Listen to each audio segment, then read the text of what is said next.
आगळ कुठल्या लाकडापासून बनवले? सागवानी लाकडापासून ही कवाड चौकटी समजा ही बारशीवरून आणलेलं आहे. किती साली बनवले हे आगळ? तिथं झालं ती चौकटीवर नाव किती चालत झाली म्हणून मला करते तसं कळत बरं, या आगळमुळे या वाड्याला संरक्षण मिळतंय का? म्हणजे या आगळ लावल्यावर या वाड्याला संरक्षण मिळतं का? भेटतंय की मग ती कुत्रं मांजर येतं हेच म्हणते तिथं. हा. मग ती कुत्रं मांजर येत नसतंय ग, तिथं काटा येत नसतो काय होत नसतं. बरं, ही आगळ ती चोर येत नसते ती. बरं, ही आगळ तुम्ही रात्रीच लावता का असं दुपारी पण लावता कधी? दुपारी नसते लेकरं, संध्याकाळी असते चोर फिरत्यासाठी. दुपारा नसते कवाड लावता कुत्री मांजर. मग ह्या आगळची इकडची रुंदी किती आहे? रुंदी हम्म? कधी आखणं सांगितली 5 आखणं. मग रुंदी राहत असते ह्याच्यात आता रुंदी ते असते त्या देवळी बरोबरची रुंदी घ्या की तुम्ही. हा. कळलं का तुम्हाला? कळालं.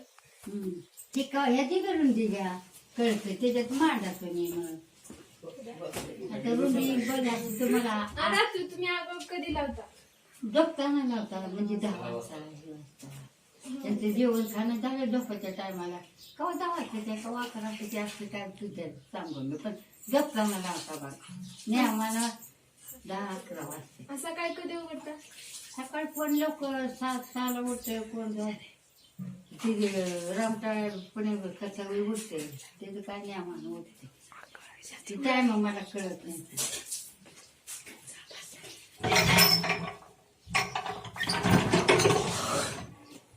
पहिले लवकर उठत होते आता कोण उठत नाही लवकर. आजी तुम्ही आम्हाला माहिती सांगितल्याबद्दल धन्यवाद.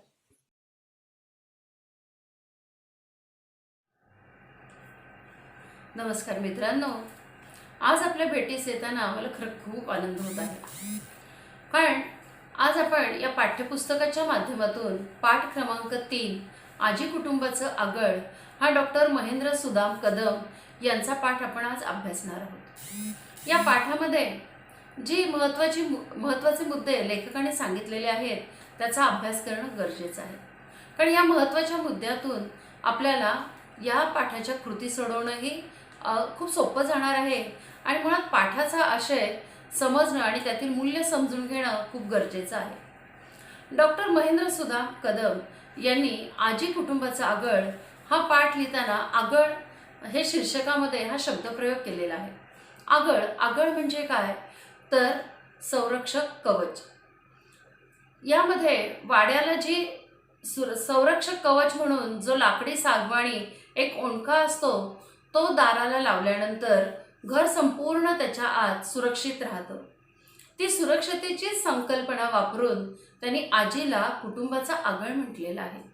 कारण आजी ही जी आहे ही या कुटुंबाची भरभक्कम संरक्षक कवच आहे. जोपर्यंत आजी आहे तोपर्यंत हे संपूर्ण कुटुंब या आजीच्या छत्रछायेखाली अगदी सुखाने वावरत आहे.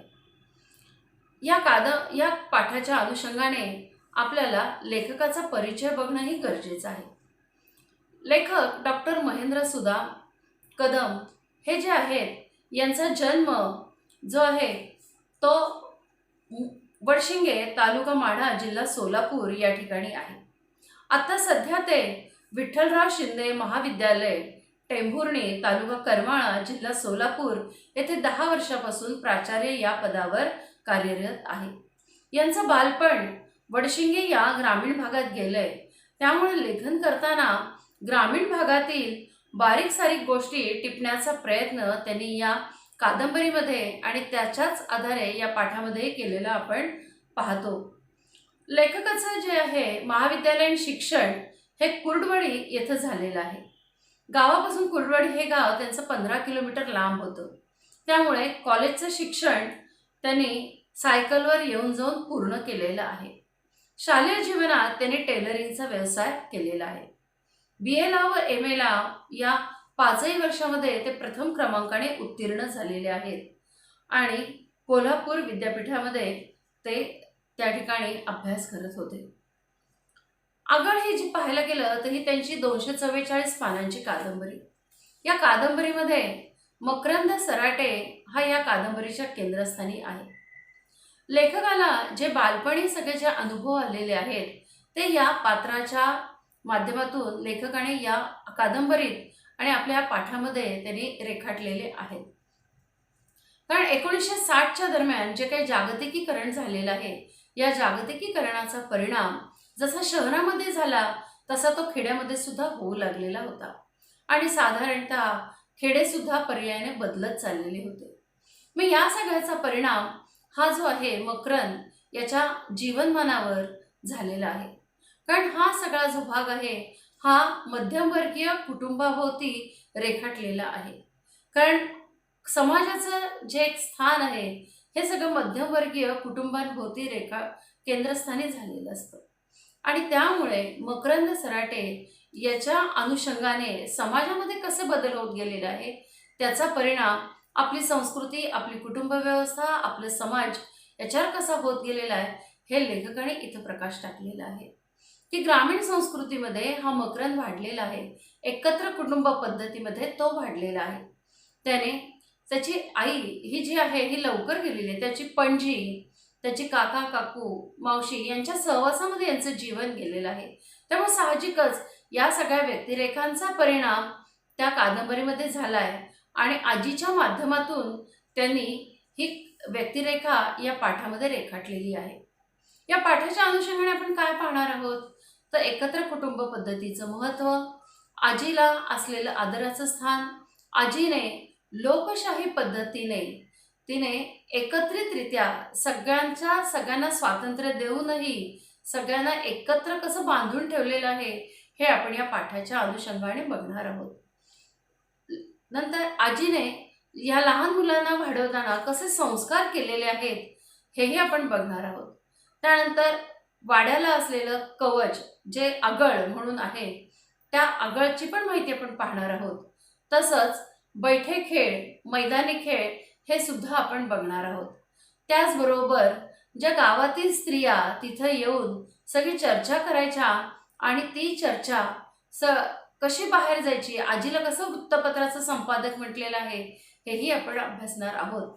तसा या रानमेव्याचा जो बालपणामध्ये यांना आधार मिळालेला आहे आणि ह्या रानमेव्यामुळे त्यांचं बालपण कसं समृद्ध होत गेलेलं आहे हेही आपण बघणार आहोत.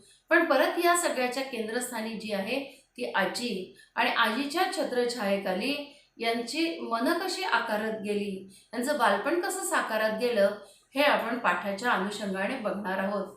आपण आता प्रत्यक्ष पाठाला सुरुवात करूया की ग्रामीण संस्कृतीमध्ये एकत्र कुटुंब पद्धतीचं या पाठाच्या आधारे अनुपम दर्शन केलेलं आहे.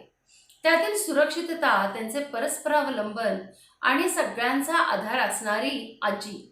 आजी म्हणजे खरं तर कुटुंबाचं आगळ, ग्रामीण घरांची रचना, ग्रामीण जीवनशैली यावर या पाठामध्ये प्रकाश टाकलेला आहे. कौटुंबिक नाते संबंध कसे जपलेले आहेत हाही एक संस्कार या पाठातून आपण पाहणार आहोत. नंतर त्या काळामधील मुलांचे खेळ कसे कोणकोणते होते, त्यांना मिळणारा रानमेवा कसा होता, मुलं मुली कसे एकत्रितपणे खेळ खेळायचे आणि या खेळाचा परिणाम त्यांचं आरोग्य, त्यांचं मन हे जपण्यासाठी कसा झालेला आहे हेही आपण बघणार आहोत. पण अलीकडच्या काळामध्ये हे सगळे खेळ दुर्मिळ होत चाललेले आहेत आणि याचंच वर्णन या पाठामध्ये आहे. ग्रामसंस्कृती हा भारतीय संस्कृतीचा पाया, त्यामुळे ग्रामसंस्कृतीचं महत्त्व या पाठाच्या आधारे आपण पाहणार आहोत. कारण ग्रामीण संस्कृती ही खरं तर आपली मूळ संस्कृती आणि संपूर्ण आपला हा जो देश आहे हा खेड्यापाड्यांचा आहे. त्यामुळं आपल्या सर्वांचीच मुळं खरं तर ग्रामीण भागामध्ये आहे आणि आपलं मन नेहमी ग्रामीण भागाकडेच ओढ घेत असतं. तर आता आजी, लेखकाची आजी आहे 5.5 फूट उंचीची, रंगाने गोरी आहे, उन्हा पावसामध्ये रापलेल्या त्वचेची आहे. खरं तर आपल्या पतीच्या मागे तिने हा सगळा संसार अगदी स्वाभिमानाने कसा तिने बांधलेला आहे हे आपण पाहणार आहोत. खरं तर आज आजी जी आहे ही 3ऱ्या पिढीवर सुद्धा तिची हुकूमत कायम आहे हे आपण पाहत आहोत. 70 ओलांडली आजीने, पण आजीच्या हातात काठी अजिबात नाही. दात पूर्णतः तिचे सगळे शाबूत आहेत, मोत्यासारखेच चमकत आहेत हे एक वैशिष्ट्य आहेच. नंतर डोक्यामध्ये एकही केस पांढरा तिचा दिसणार नाही. नंतर विशाल तिचे कान, धारदार नाक, चेहऱ्यावर सुरकुत्या पडू नये तरुणपणाच्या सौंदर्याची जाणीव करून देणारी तिची ठेवण, ताटकणा, पायात जुन्या वळणाच्या नाल्याच्या वाहना, अंगात चोळी, तिचं हिरवं आणि लाल अशी 2 रंगाची इरकल लुगडी. आता हिरवं आणि लाल असं का आहे, तर या ठिकाणी लेखकाने आजीच्या हाताला जसं येईल रंगाचं लुगडं ते तिने नेसलेलं आहे. म्हणजे त्या काळातील सामाजिक परंपरा झुगारून तिने ते जे आहेत ते आपल्या साड्यांचे रंग तिने तिथे निवडलेले आहेत. आता इरकल कर्नाटकाच्या गावामध्ये हे छोटंसं एक इरकल गाव, तिथे या कॉटनच्या किंवा सुती साड्या तिथे विणल्या जातात आणि तिथलचं हे साडीचा हा जो प्रकार आहे तो प्रसिद्ध आहे आणि लेखकाने हे बालपणी ऐकलेलं आहे, त्यामुळं इरकल हे नाव या पाठामध्ये इथं आलेलं आहे. आजीच्या छत्रछायेखाली ही सगळी मुलं गुण्या गोविंदाने नांदत आहेत. आता छत्रछायेखाली म्हणजे काय, तर आजीच्या मायेखाली, आजीचा आधार, आजीचा आदर्श या सगळ्याच्या खाली ही मुलं इथं नांदत आहेत. आणि शब्द आलेला आहे गुण्या गोविंदाने, म्हणजे आनंदाने इथं नांदत आहेत. कुठेही कलह नाही, मनामध्ये द्वेष नाही, असं सगळं एकत्रितरित्या आनंदाने हे कुटुंब राहत आहेत. याच्या पाठीमागं असणारी आजीची ठाम भूमिका हेच आपण इथं पाहणार आहोत. आता यांच्या घरामध्ये एक गावरान गाय होती, तिचं नाव कपिली. आणि ही कपिली एकाआड एक वेताला तरी खोंड द्यायची आणि त्यामुळे दावणीला कायम कपिलीची बैल ही असायची. आता खोंड म्हणजे इथं वासरू आणि दावणीला म्हणजे काय, तर गोठ्यामध्ये गुरांना बांधण्याची जी जागा आहे त्याला दावणीला असं इथं म्हटलेलं आहे. कपिली दूधही भरपूर द्यायची. आता यांचे वडील धार काढायला निघाले की ही मुलं ग्लास हातामध्ये घेऊन गोठ्यामध्ये निश्चितच जाणार. गाईने पान्हा सोडला की वासरू आकडायचं आणि दुधाच्या धारांचं संगीत ऐकत चरवी भरण्याची वाट ही मुलं तिथं बघायची. आता चरवी म्हणजे दुधाचं जे काही पितळी भांडं आहे त्याला चरवी असं या ठिकाणी म्हटलेलं आहे. की पुन्हा परत वासरू सोडायचं आणि ग्लास घेऊन त्यांनी रांगेत उभं राहायचं. तिथंच मग ते धारोष्ण दूध आमच्या ग्लासामध्ये यायचं. आता धारोष्ण म्हणजे काय, तर या ठिकाणी जे गाईच्या आचळातून निघणारं जे निरसं दूध आहे त्याला एक स्वतःचाच उबदारपणा असतो आणि हे अगदी ताजं जे दूध आहे हे दूध जे या मुलांना मिळायचं त्याला धारोष्ण असे इथं म्हटलेलं आहे. आणि मिशा संपे अगदी येईपर्यंत हे दूध ती मुलं प्यायची आणि दूध संपवून घरात गेले की अर्धी चरवी घरात जायची आणि मग आजी काय करायची की काही ढाळजतून तिथं सोप्यात यायची आणि हातातले मणी एक एक ओढत ओढत फुटफुटत तिथं राहायची. या पाठीमागे आजीचं एक कारण होतं की यांच्या आईने किंवा धाकट्या चुलतीने त्या ठिकाणी चहा करून पिऊ नये म्हणून ती तिथं सक्त पहारा द्यायची. सक्त पहारा देणे हा वाक्प्रचार आहे, म्हणजे अगदी डोळ्यात तेल घालून तिथं बघणे हा तिथं तिने सांगितलेला आहे. आणि कारण का, तर 4 घरच्या 4 सुना तिथं नांदायला आलेल्या आहेत आणि ह्या वेगवेगळ्या संस्कृतीतून तिथं आलेल्या आहेत. त्यामुळे ह्या कुटुंबामध्ये कुठंही कलह होऊ नये म्हणून आजीचा तिथे कटाक्ष किंवा सक्त पहारा तिथे असायचा आणि त्यामुळे कोणाच्या मुलांना किती दूध मिळेल याचा भरोसा नसायचा. म्हणून आजी ही त्या कुटुंबाच्या केंद्रस्थानी आहे आणि तिने ह्या अगदी बारीक बारीक गोष्टींकडे लक्ष दिलेलं आहे. गोठ्यातलं दूध, ताजं दूध सगळ्या मुलांना मिळालं पाहिजे याकडे तिचा कटाक्ष असायचा. कटाक्ष असणे म्हणजे लक्ष असणे.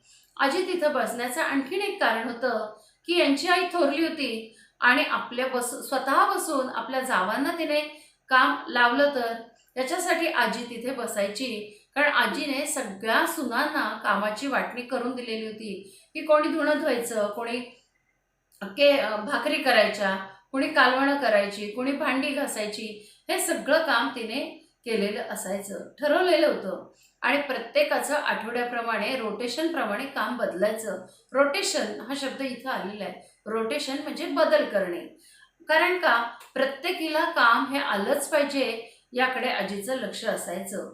तिला एखादीला काम येत नसेल तर ती तिला शिकवायची आणि पण कामातून कोणाचीही सुटका तिने केलेली नाही. प्रत्येक सुनांना तिने सारखंच काम दिलेलं आहे. एखादीने भाकरी करताना जर भाकरी करपली की झाल्या, लाखोल्या आजीच्या आल्या. आता लाखोल्या म्हणजे काय? अपशब्द, एखादी शिवी, की माणूस कितीही शिकला तरीही त्याला एखाद्या वेदना झाली की पटकन त्याच्या मनातून त्याची बोलीभाषाच बाहेर पडते. म्हणून इथं लाखोली हा शब्द इथं आलेला आहे. सरपण नीट नसलं की गड्यांची फजिती हे तिथं आलीच. आता स्वयंपाक झाला की पहिल्यांदा बाळ गोपाळांची पंगत तिथं बसायची. आजी इथं सहेतुकपणे पुढे यायची. स्वयंपाक या सगळ्या सुना करायच्या, पण वाढ्याचं काम आजी करायची. त्याच्या पाठीमागं आजीचा एक हेतू होता की वाढताना कोणाला, कोणत्याही मुलाला कमी जेवण मिळू नये हे तिथं असायचं. त्यामुळं आजीचा अगदी घरामध्ये या गोष्टींवर जागता पहारा असायचा. धपाटे घालून ती मुलांना खाऊ घालायची, कारण ताटामध्ये जे वाढलेलं आहे ते सगळं मुलांनी खावं हा तिचा हेतू होता. कारण अन्न हे पूर्ण ब्रह्म असं या ठिकाणी म्हटलेलं आहे. कोणालाही खरकटत ठेवू द्यायची नाही. जे पानात वाढलंय ते खाल्लंच पाहिजे हा संस्कार तिचा होता. आणि मुलांच्या पोटात सगळ्या प्रकारचं अन्न गेलं पाहिजे हाही हेतू असावा. आता या सगळ्यांचं जेवण झालं की आजीला अजून काळजी असायची ती रानातल्या गड्यांची. त्या गड्यांना सुद्धा भाकरी बांधून त्या ठिकाणी दिल्या जायच्या. 10 वाजले की मुलं शाळेमध्ये पाठवायची आणि दुपारचं कामाचं नियोजन करून मग आजी ढाळजत येणार. आता ढाळजत म्हणजे काय? तर आपल्या घराच्या पुढे ओसरीवर जी मोकळी जागा असते तिला ढाळज असं म्हणतात. पूर्वीच्या काळी चौकोनी असे वाडे होते आणि वाड्यामध्ये आल्यानंतर पाहुणे बसण्याची जी जागा असायची ती त्याला ढाळज असं म्हटलेलं आहे. आणि बसता बसता आजी त्या ढाळजेत झोपी जाणार. पण झोप सुद्धा तिची अगदी सावध. दुपारच्या वेळेला कुठे काही आवाज आला की ती लगेचच जागी व्हायची. आजी त्या ठिकाणी आल्यानंतर गावातील ज्या स्त्रिया आहेत त्या स्त्रिया त्या ठिकाणी आपल्या हातामध्ये काही ना काही काम घेऊन आजीशी तिथं गप्पा मारायला यायच्या. मग कोणी तिथं वाकळ शिवत असू देत, कोणी शेंगा फोडायचं काम करू देत, कोणी धान्य निवडत असू देत, सगळ्या मिळून एकत्र काम तिथे करायच्या. गल्लीतल्या बायका येतानाच आपल्या हातात काम घेऊन आल्यानंतर गप्पा व्हायच्या, सुखदुःखाच्या गोष्टी व्हायच्या.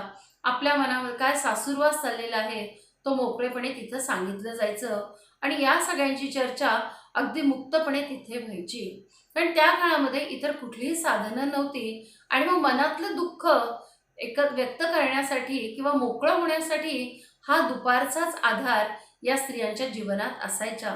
आणि त्यामुळं असं कुठंतरी ढाळजेत बसणं हे त्या स्त्रिया करायच्या. आणि मग ही ढाळज म्हणजे गावचं वर्तमानपत्र. आता ढाळज गावचं वर्तमानपत्र का म्हटलेलं आहे? तर कारण सगळ्या बातम्या गावातील अगदी कुठल्याही प्रकारच्या असू देत त्या सगळ्या प्रकारच्या बातम्या त्या ठिकाणी तिथे यायच्या, त्याच्यावर चर्चा व्हायची. आणि आजी त्याची संपादक म्हटलेलं आहे. आजी संपादक का म्हटलेलं आहे? कारण का आजी त्या सगळ्या बातम्यांची शहानिशा करायची. योग्य काय अयोग्य काय हे ती बघायची आणि योग्य आणि समाजामध्ये पसरण्यासाठी जे पूरक असेल ते तीच तिथे त्यांना स्त्रियांना समजून सांगायची. आणि स्त्रियांना आपलं जीवन जगण्याचं महत्त्वही तिने सांगितलं आहे की अनेक सुखदुःख समजून घेऊनच आपण हे जीवन जगायचं आहे हा उपदेश सुद्धा न कळतपणे आजी तिथे करायची. म्हणून ढाळजेला वर्तमानपत्र आणि आजीला संपादकाची उपमा ही या ठिकाणी इथं दिलेली आहे. ह्या सगळ्या बातम्या तिथे यायच्या, शहानिशा व्हायची आणि मगच त्या गावभर जायच्या. म्हणजे बातम्यांमधून कुठेही समाजामध्ये विद्रोह पसरू नये हीच या ठिकाणी इथे भूमिका होती. कडूसं पडायच्या आधी मैफल मोडायची. म्हणजे अगदी संध्याकाळपर्यंतच ही मैफल असायची. संध्याकाळ व्हायची वेळ आली की स्त्रिया आपापलं काम हातातलं आणलेलं घेऊन परत त्यांच्या घरी जायच्या आणि माणसांची वेळ झाली की ढाळजत सुटायची आणि मग माणसं ढाळजत बसायची.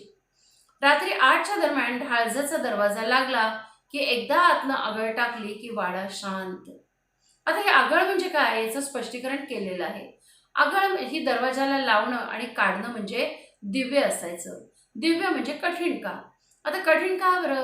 ही 6 फुटांची लांब आणि 1.25 फूट रुंद अशी ही सागवाणी आगळ एकदा भिंतीतल्या देवळीत आरपार जायची आणि ती आरपार घालून दरवाजा उघडणं किंवा तिच्या तोंडाला असणाऱ्या पितळी वाघाच्या जबड्यातील कडेला हात घालून ती बाहेर ओढणं व समोरच्या भिंतीतल्या देवळीत ढकलणं हे खूप अवघड गणित होतं.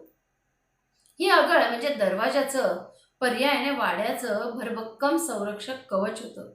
दुपारीही एकदा आगळ टाकली की उन्हाचं सुट्टीचं आम्हाला बाहेर पडायला संधी नसायची. तशीच रात्रीही त्या आगळीचा आधारही तितकाच वाटायचा. आता आगळ म्हणजे आपण पाहिलं की पाऊण फूट रुंद वगैरे असं या ठिकाणी पाहिलेलं आहे. ती किती भरभक्कम होते याचंही वर्णन केलेलं आहे. म्हणजे आगळ म्हणजे काय, त्या वाड्याचं भरभक्कम संरक्षक कवच, की दुपारी आगळ टाकली की मुलं वाड्यामध्ये चिडीचूप असायची. मुलं वाड्याच्या बाहेर जाऊ शकत नसायची आणि स्त्रिया मग आपापलं काम करायला मोकळ्या. तसंच रात्री सुद्धा ही आगळ एकदा दरवाजाला लावली की वाड्याच्या आतमध्ये अगदी सुरक्षितता असायची, की कोणीही त्या ठिकाणी चोरी करणं किंवा इतर गोष्टींसाठी कुठेही वाव नसायचा. त्यामुळे या वाड्याला संरक्षक कवच असं आगळचं आहे. आणि जसं संरक्षक कवच वाड्याला या लाकडी आगळचं आहे, लाकडी ओंडक्याचं आहे, तसंच या संपूर्ण कुटुंबाला आजी ही एक आगळ आहे. म्हणजेच काय, भरभक्कम संरक्षक कवच. कारण आजीचं घरामध्ये अगदी वयाच्या 70तही तिचं किती लक्ष आहे हे आपण या पाठाच्या अनेक उदाहरणांमधून पाहिलेलं आहे. आता उन्हामध्ये आजीला जास्त त्रास होऊ न देता तिथंच ही मुलं कुठे खेळायची, वाड्याच्या आतच. ढाळजत, पडवीत, सोप्यात हे असे ह्या मुलांचे या जागांमध्ये बैठे खेळ खेळायचे. बरे, हे बैठे खेळ घेताना मुलं मुली एकत्र तिथे खेळायची. म्हणजे स्त्री पुरुष समानता हे मूल्य आपल्याला या ठिकाणी इथे दिसतं. आता मुलांचे खेळ काय आहे, चिंचोके, गजग.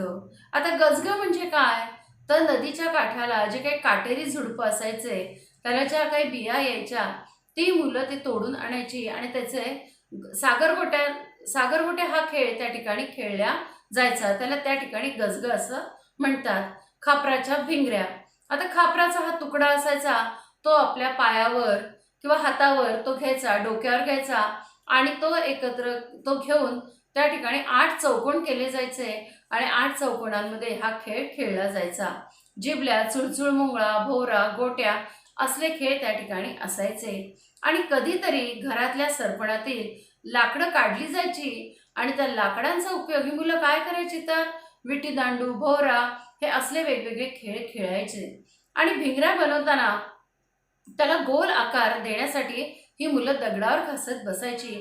म्हणजे आपले स्वतःचे खेळ हे आजूबाजूच्या वातावरणातील ज्या गोष्टी उपलब्ध असतील त्याच्यातूनच ही मुलं खेळायची. आणि खेळाने किती परिपक्व असं त्यांचं जीवन झालेलं होतं हे आपण या ठिकाणी बघत आहोत. कुठलेही खेळ आजच्या खेळाप्रमाणे महागाचे नव्हतेच किंवा बाजारातून आणलेले नव्हतेच, तर हे सगळे घराच्या आजूबाजूच्या वातावरणातून आणि पर्यावरणातून त्यांना लाभलेले हे सगळे खेळ होते. मधूनच हुकी आली की पाटी काळी कुळकुळीत व्हावी म्हणून अगदी खापरानं घासली जायची. त्या काळामध्ये दगडी पाट्या होत्या आणि ह्या पाट्यांवर लिहिलं जायचं. मग ही पाटी स्वच्छ करण्यासाठी घरातील एखादा खापराचा म्हणजे मातीचा किंवा माठ फुटलेला असेल तर तो तुकडा घ्यायचा आणि त्यांनी पाटी घासायची, स्वच्छ ती करायची. त्यानंतर तरवडाच्या वाळलेल्या शेंगांना छिद्र पाडून बाभळीच्या काट्यात ओवायच्या आणि काट्याला आतून एक आणि बाहेरून एक अशा शेळीच्या लेंड्या लावल्या जायच्या आणि त्याच्या भिंगऱ्या बनवायच्या. भिंगऱ्या म्हणजे भिंगऱ्या, गोल गोल वाऱ्यावर जी भिंगरी चालते त्याला असं म्हणतात. म्हणजे आत्ताच्या काळातली पवनचक्की जवळजवळ. ज्वारीच्या ताटांच्या बैलगाड्या बनवल्या जायच्या. मग तालमीतली माती, लाल माती आणून त्याचे बैल तयार केले जायचे. म्हणजे बैलगाडी सुद्धा काय, तर ज्वारीचं जे काही धान्य असतं, जे गवत येतं, तर त्याला जी काही त्याची पानं येतात त्याला ताटं असं म्हटलेलं आहे, ती आणून त्याची बैलगाडी करायची. म्हणजे इथं मुलांचं कार्यानुभव किंवा आपोआपच हस्तकला ही त्या ठिकाणी व्हायची. आणि लाल माती आणून बैल तयार केली जायची. म्हणजे हातांना सुद्धा एक वेगळं वळण त्या ठिकाणी लागलं जायचं. गोट्या ज्या आहेत हे नदीमधले किंवा विहिरीमधले असे जे दगड गोळा केले जायचे आणि ते गोटे आणून त्याचे दगड घासत बसायचे आणि त्याला गोल आकार त्या ठिकाणी दिला जायचा. आणि हळूच शेवटी मुलंच ही खेळ खेळून कंटाळा आला की हळूच डोळा चुकवून म्हणजे काय की कोणाचं लक्ष नसताना बाहेर जाणं, हळूच सटकी मारायचे, म्हणजे तिथून हळूचच ते पसार व्हायचे आणि गोट्या खेळायला जायचे. तिथंच त्यांचा कुरीचा डाव रंगायचा. ज्यांना खेळायची संधी मिळायची नाही ती पोरं माकडासारखं वडाच्या पारंब्यांना लोंबकळत राहायची, झोका खेळायची. हा कुरीचा डाव आहे, ही फक्त इथं मुलंच ही खेळतात, त्या ठिकाणी मुली नाही आहेत.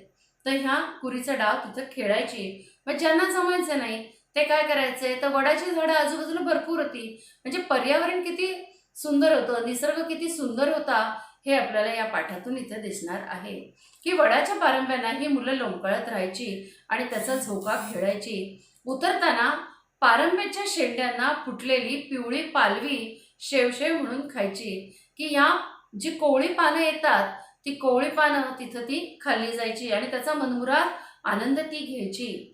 देवळातही जायची, घंटी वाजवून जी दुपारच्या वयस्कर माणसं जी ती झोप मोडायची आणि भर दुपारी मग तिथनंच ही मुलं कुठे जायची, तर विहिरीवरती आणि मनसोक्त पोहायचं त्या ठिकाणी. शिवणा पाणी खेळायचं, म्हणजे एकमेकांना पकडापकडी तिथं खेळली जायची. मुटकं टाकून पाणी उडवण्याची शर्यत लागायची. आता मुटकं टाकणं म्हणजे काय, तर पायात पाय अडकवायचा, विहिरीच्या काठावरून पाण्यामध्ये उड्या मारायच्या आणि उड्या मारताना ते पाणी विहिरीच्या काठांवर आलं पाहिजे इतक्या जोरात त्या मुटक्या मारल्या जायच्या आणि याची अगदी शर्यत लागायची मुलांमध्ये. कंटाळा आला की ओल्या अंगानं तिथं मातीवरच लोळत पडायचं. मातीचे चटके बसायला लागले की पुन्हा पाण्यामध्ये उड्या टाकायच्या आणि थकून एकदाच घरी यायचं आणि घरी आल्यानंतर या मुलांना अगदी पौष्टिक अशी छान भाकरी मिळायची आणि त्या भाकरीवर अगदी उड्या टाकल्या जायच्या. पण आजीचं लक्ष या मुलांकडे घरी आल्यावर होतंच. लाल डोळं पांढरं पडलेलं अंग बघून आजीचे बोलणे खाल्ले जायचे आणि असल्या या सगळ्या निसर्गदत्त वातावरणामध्ये अगदी या मुलांचं बालपण आकाराला आलेलं आहे. या मुलांनी आता या मुलांचा रानमेवा म्हणजे काय आहे, तर तुरट, आंबट, गोड अशा या सगळ्या चवींची जी फळं येतात त्याला रानमेवा असं म्हटलेलं आहे. मग आता हा रानमेवा खाऊन आपल्या रसनेची ही तृप्तता होत असते आणि बालपणामध्ये हा रानमेवा खरोखरच खूप एक आधार देत असतो. आणि बालपणामध्ये त्यांनी काय खाल्लेलं आहे हा रानमेवा, तर गाभोळ्या चिंचा, अगदी कोवळी जी चिंच असते त्याला गाभोळ्या चिंचा म्हटलेले आहेत. मिठाचे खडे, कच्च्या कैऱ्या, बांधावरची बोरं, चिंचांचा तौर चिंचांचा म्हणजे काय, चिंचेच्या झाडाला जी कोवळी कोवळी पानं येतात आणि अशी फुलं येतात त्याला ती ही अशी जी कोवळी फुलं आहेत ती आंबट वगैरे अशी चवीला लागतात, तो हा चिंचेचा तौर. नंतर उंबर, ढाळं, कराट्यावर भाजलेली कणसं, गहू, ज्वारीचा हुरडा, कच्ची वांगी, गवारं, छोटी छोटी तंबाटी, शेंड्या, कलिंगड, शेंड्या म्हणजे एक फळ आहे त्या ठिकाणी, कलिंगड, शेंदाड पण टरबुजासारखंच पण वेगळं, त्याच्यात भरपूर बिया असतात असं हे एक फळ, करडीची पात्रांची भाजी, ज्वारीची हिरवीगार ताटं, कवठं, तुरीच्या मटकीच्या शेंगा, त्यांची उकड, हुलग्याचं मांडगं, असा हा सगळा रानमेवा पोटात जात होता. तर हे मुलं भांडत होती, परत पुन्हा एकत्र खेळत होती आणि ढाळजत आजीच्या धाकात अभ्यास करत होती. म्हणजे अभ्यास पण कुठे करत होती, ढाळजेमध्ये, आजीच्या समोरच.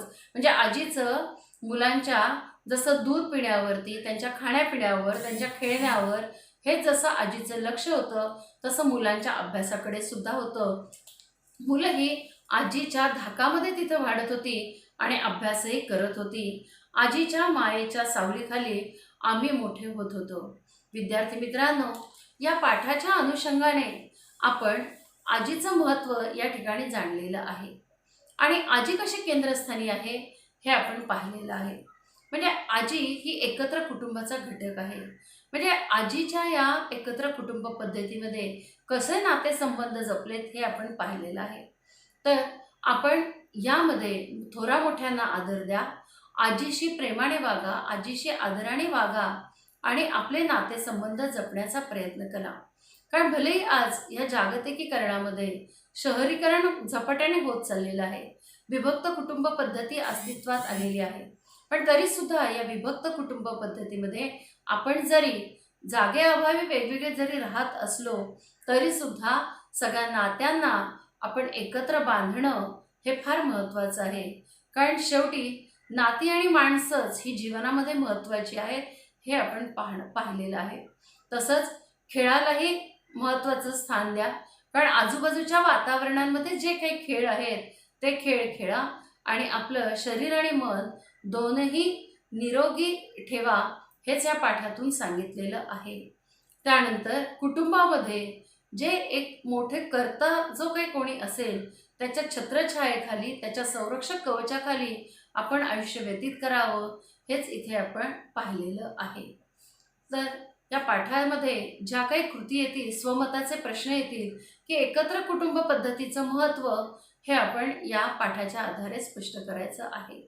नंतर आपण या पाठाच्या आधारे जो काही उपक्रम करणार आहोत वहीमध्ये, तुम्ही आजीचं महत्त्व किंवा माझ्या जीवनातील आजीचं स्थान याविषयी तुमच्या मनामध्ये ज्या काही भावना येतील त्या तुम्ही तिथे लिहिल्या तर निश्चितच तुम्हाला या पाठाच्या अनुषंगाने जे काही स्वमताचे प्रश्न येतील ते तुम्ही निश्चितच लिहाल.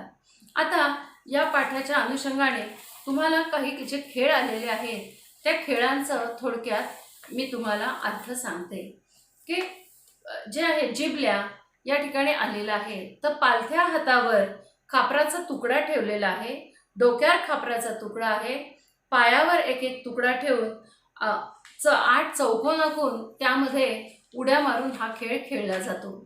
नंतर शेंड्या म्हणजे काय, तर शेतात धान्याच्या मध्ये खरबुजासारखा, टोमॅटो सारखं एक छोटं छोटं असं फळ आहे. त्यानंतर ढाळज म्हणजे घरामध्ये पाहुणे आल्यानंतर बसण्याची जागा.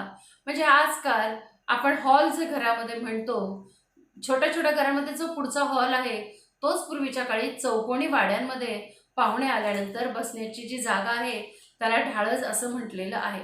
आता गजग म्हणजे नदीच्या कडेला काटेरी झुडपांमध्ये येणारं जे काही फळ आहे ते जे फळ स्त्रिया गोळा करायच्या आणि 8-10 अशा ह्या बिया म्हणजे गजग म्हणजे सागरगोटेच एकत्र घेऊन हे खेळ खेळले जायचे आणि या खेळाने मनाची एकाग्रता निश्चितच वाढते. आता कुरीचा डाव, कुरीचा म्हणजे 2 दगडांच्या मदतीने ही मुलं जो खेळ खेळतात त्याला कुरीचा डाव असं म्हटलेलं आहे.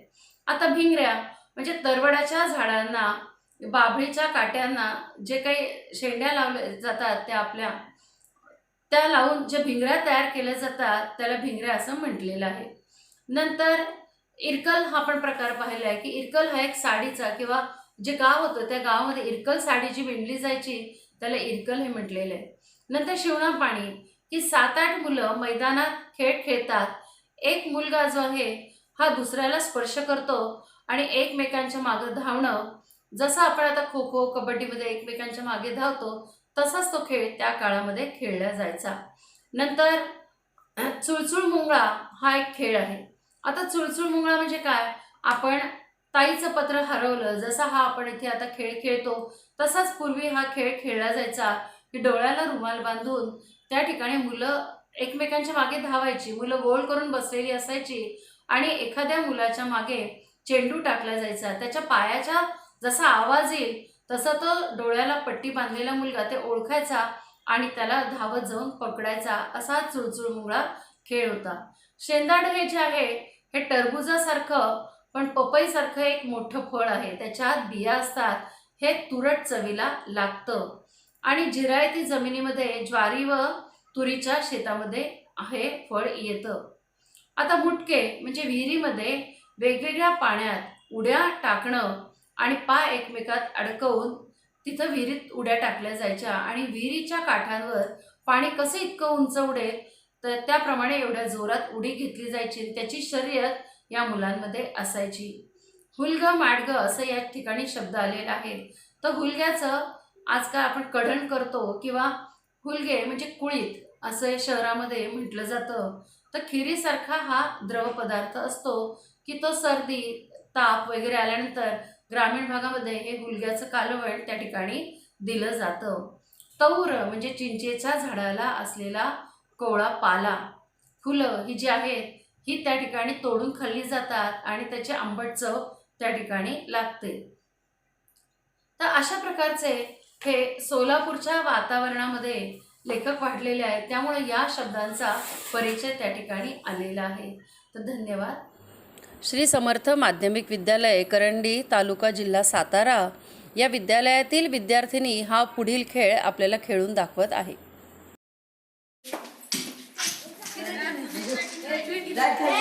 नारळ पाठवूया नारळाला.